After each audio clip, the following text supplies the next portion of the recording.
Have you woken up and wondered, why is being an Airbnb host so hard? You see on all these other Facebook groups, hosts happy with their guests, posting huge deposits, adding more properties. And that is why I'm going to give you the 6 tools that helped me grow and automate my Airbnb business to over 100 doors, and then I took 2 years off. Tool number 1 is to be DIY AF. Do it yourself until you master the art of everything in your business. This is a huge step 1. In my business, we have a 5-step cleaning system. The first 2 steps have nothing to do with cleaning, but those 2 steps are the most important part of my system because they help me keep these properties in perfect, like new condition forever, a key part of automation. And if I was not in my property scrubbing toilets, meeting guests, handing over keys, folding laundry for years, I never would have been able to build my 5-step cleaning system. Yes, some of you already know my system because you're cracking Superhost, but I had to learn it the hard way. And if you want to do this the whole way for free, you can, but you have to follow my footsteps, starting with that first tool. Tool number 2 is put your cash back to work. Don't spend your profits. You haven't earned them yet. There's a book called The Richest Man in Babylon. It's a very short book. You should read it.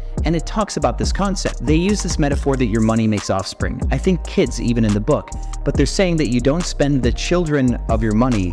You don't spend the grandchildren of your money, but you can spend the great-grandchildren, which means get an Airbnb. Let the Airbnb profits get you another Airbnb. Let those profits get you 4 or 5 more. Let those profits get you to 20 or 30. And once you nail 30 properties, you can live off the earnings for the rest of your life. That kind of concept. I grew my business from $4,000 invested at the end of 2014 to making $4 million per year. And when COVID hit, having that philosophy of not spending all of our profits is how we survived COVID. And you're still watching my videos today. Tool number 3 is to push your strengths. And you don't know what your strengths are yet. That's okay. But through trial and error, DIY AF, you're going to find out what you're good at in this business. One of the things that I was good at was negotiating free rent. You hear me talking about it all the time, but I pushed that.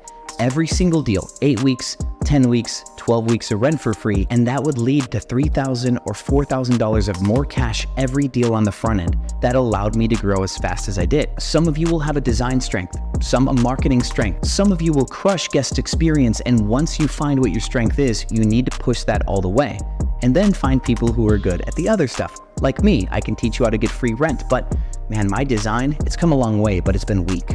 My design has always been weak. It's one thing I've been working on or hiring people to work on for me. Tool number 4 is to get inside your guest's head. And with that, prevention is better than cure. I do not mean just finding out what amenities guests like, listing your place with those amenities, and then going on autopilot. But if you want to know those amenities, I recently did a video on the 10 things you need in your Airbnb. So do that too, but what I mean is you need to anticipate your guests' needs. A lot of hosts cut corners and skip small stuff thinking it's not going to affect the guest. Consider not having blackout curtains in your Airbnb, and then one day you have a guest that likes to sleep in because they work nights, and it's going to become a problem in their stay. Or you don't have decaf or tea in your home, or you're not restocking your tea because you just don't think people use it enough. And then one day it matters. Or you're not checking to make sure that there's a first aid kit and a blow dryer in the bathroom after every turn, and one day it goes missing, you don't notice, and then a guest needs it one day and you don't have it.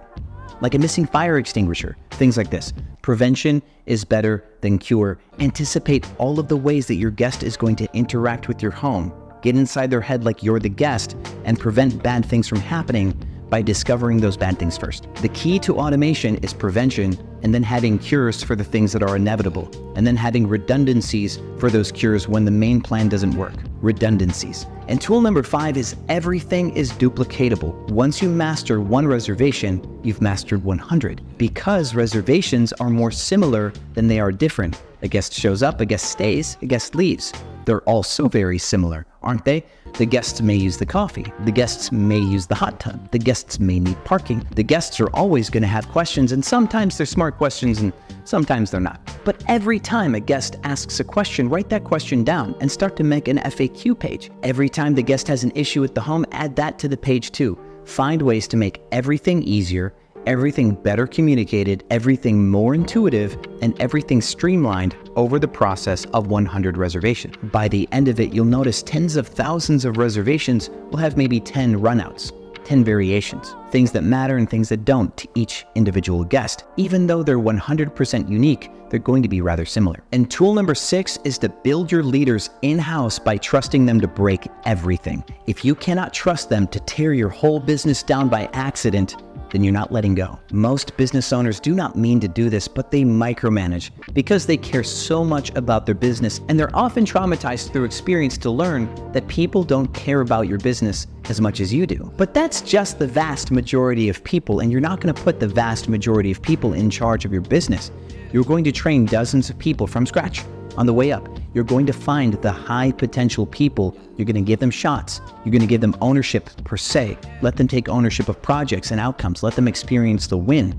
And by trusting them to win and internalize their own wins, they build a relationship with your business like it's their own. And eventually you can step away and that other person's going to fight for the business like it's their own. They're going to protect your business. I talked about that more in depth in this video about how I quit Airbnb, because for 2 years I did, even though now I'm back to running things. I'm having a blast, by the way. But if you want to see what it took to successfully automate a business, to take over a year off of the business, watch that video next.